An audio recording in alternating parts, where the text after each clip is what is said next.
This is Stars and Scopes with your friend Uma, updated every new and full moon with guidance based on planetary transits in the current sky and extra support from tarot. For accuracy, take a look at your rising sign first if you know it, and do feel free to listen to your sun, moon and rising if you'd like the full picture. If you're interested in your birth chart, check out the readings page at umaruby.com, and if you'd like to support the work, head over to buymeacoffee.com/umaruby and you can buy me a coffee. Finally, if you're a visual learner, look up Uma Ruby Tarot on YouTube and you can watch and learn. Okay, let's take a look.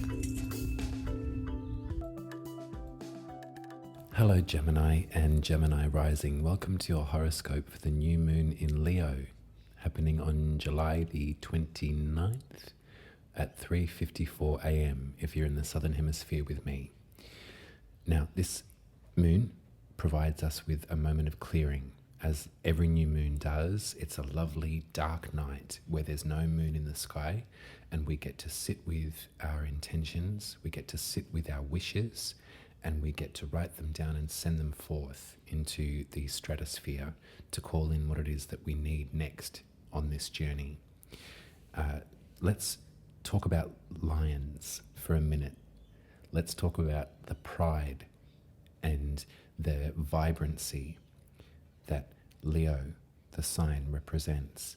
Let's talk about the ability to shine and the access to ego and the access to making that work for us and making our intentions and our perspective sparkle, and how that can affect and work with and infiltrate other energies around us. This is all, sometimes it is a dirty word, ego, and that is conditioned into us from a young age, from when we first develop one, that we mustn't speak out of turn, or we mustn't think too big of ourselves or have too much self-inflation. And we have definitely experienced from other people in our periphery the effects of ego when left unchecked or left in that low vibration of blinders, of blinkers. If we can only see and relate to the world from our limited perspective, then that's when ego can become trouble. That's when we start to relate to our surroundings from our past.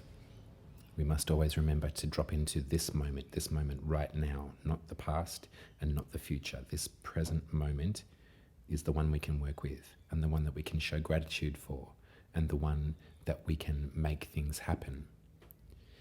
So for you, Gemini, Leo rules your third house, which is the house of communication. It's where, in the natural zodiac, Gemini shines. The house of our village, of the localized community, and the way that information is translated and the way that information is sent out as a message. So at a Leo new moon, this is the perfect time for you to meditate on that message. What is it that you're trying to transmute, to transfer? What are you trying to say, Gemini? And in what way is that coming from a place of vibrancy? Because I know that it is. I know that what you have to say is a beautiful truth and a place of such warmth. If that's been difficult for you lately, or if you think that in some ways the message has been misinterpreted, or that there's been a sticking in the jaw, it's been difficult for you to pass forward what it is that you know you need to give, then this new moon's almost like a reset button. It's sort of like, okay, so from that point to this point, my communication styles, my access to the village, my position in the village has been this. From here on in, this is what I hope to bring forward, to manifest. If we think about the tarot and the point in the sky, the specific degree that this new moon is happening, that's at 5 degrees in Leo. And the card that correlates with that is the 5 of Wands, which does talk about a moment of It's a test of will, really, is probably the best way to put it in any other sense.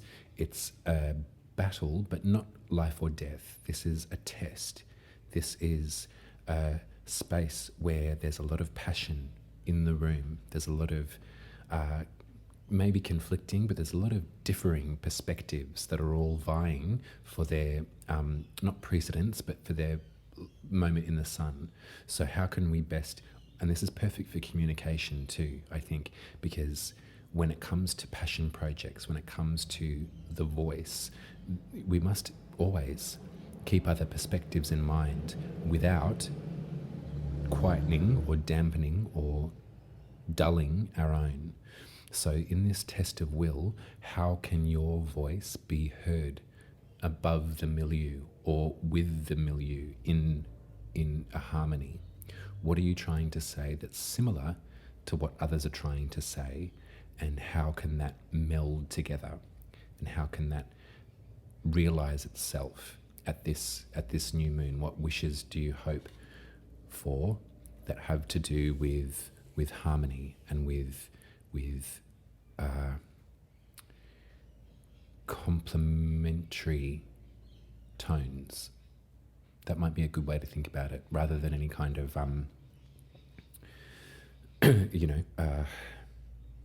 we don't have to win out against anyone. That's not the point of the exercise. It never has been. But we need to make sure that our contribution is being respected and is affecting in the same way that others are. So that's the moon.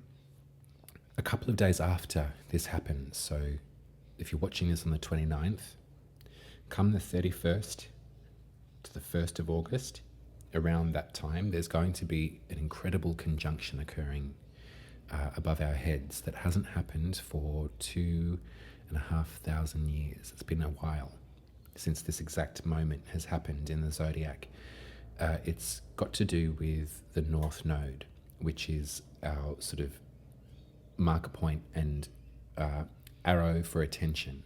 The North Node brings us to a moment where we must look and discover and see. And this is where the eclipses are happening. So this has all been playing out since November, these moments of shedding and karmic retribution in a lot of ways.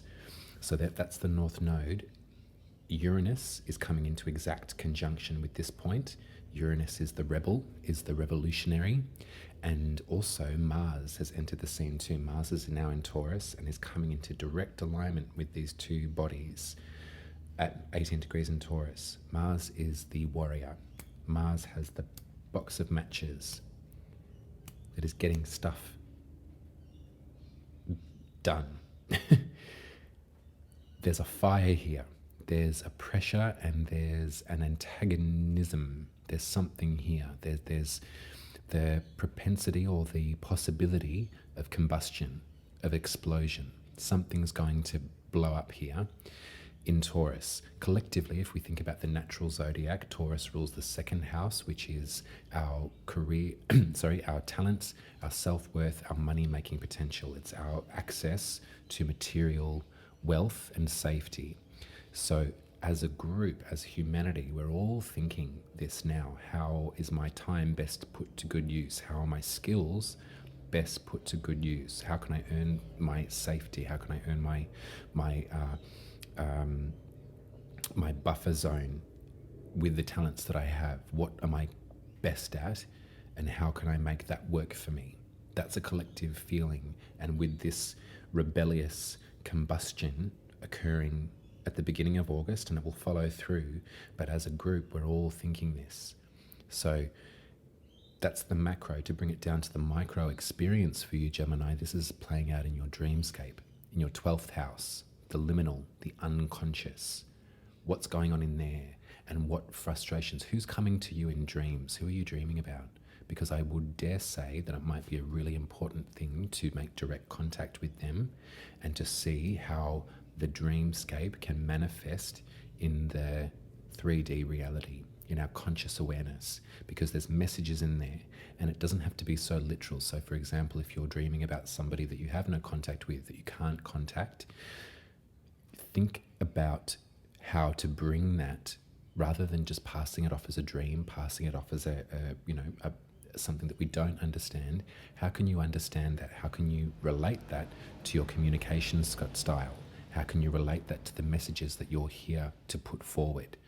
That's a really interesting way to think about this, I think, Gemini. There's a lot going on in the unconscious world for you. There's been a lot of shedding and eclipses happening in your conscious 6th house, your 12th dreamscape. So there's a merging, a melding of these two worlds here. It's reaching a critical point. Mars is there now, so Mars is like, what do you mean? What did you say? That's the feeling.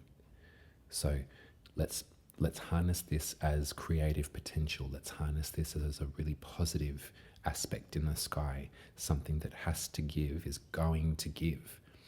So what's your part to play in that? How are you going to activate that?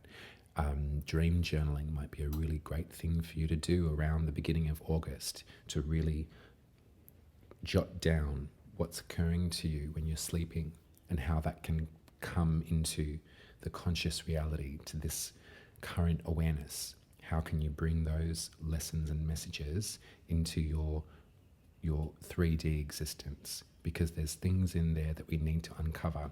They could be, we'll pull some tarot to clarify, but there's definitely a giving. There's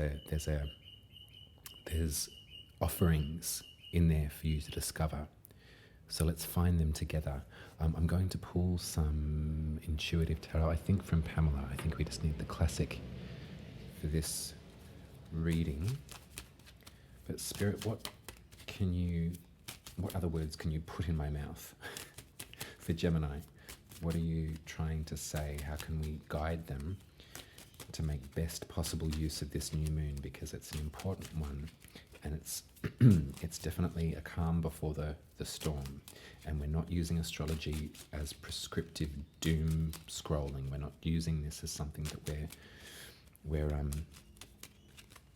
doomed to suffer. We're using this as guidance, and we're using this to help our ability to co-create with the universe. So what else does Gemini need to hear? I have the Page of Pentacles.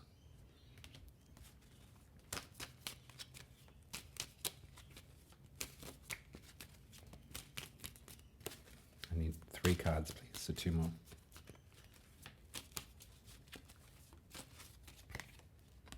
I have the 7 of Wands.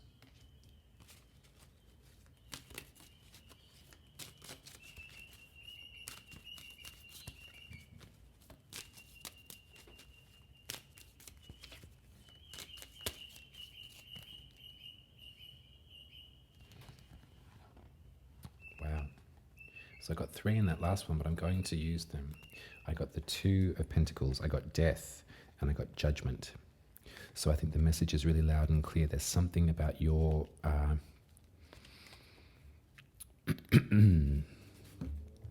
Let's look at this.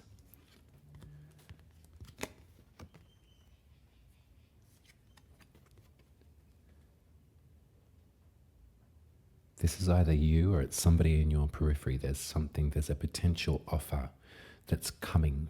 There's a seed that's been sown and maybe extracted from dreamland that's going to materialize in the 3D world.